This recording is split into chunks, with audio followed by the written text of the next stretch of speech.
دیکھو تم پریشان ہو نا، بے بس ہو گئے ہو کیا؟ تم تنہا محسوس کر رہے ہو کہ تمہاری تکلیف کوئی نہیں سمجھتا۔ ایسا کوئی نہیں ہے جس سے تم دل کی ہر بات کر لو۔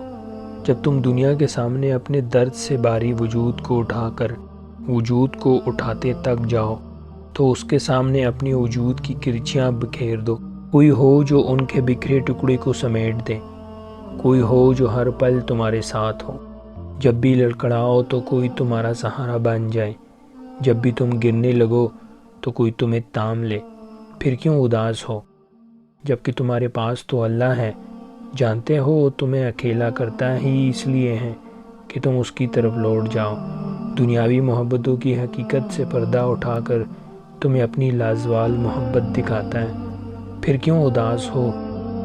وہ تو چاہتا ہے کہ تم اس کی محبت کو پہچانو، اس لیے وہ تم سے قرآن میں شکوہ کرتا ہے کہ وما قدر اللہ حق قدرہ، اور ان لوگوں نے اللہ تعالیٰ کی قدر ہی نہیں پہچانی جیسے کہ قدر پہچاننے کا حق تھا۔ کیوں خود کو کمزور اور اکیلا سمجھتے ہو جبکہ اللہ تو کہتا ہے کہ الیس اللہ بکاف عبدہ، کیا اللہ اپنے بندے کے لیے کافی نہیں ہے؟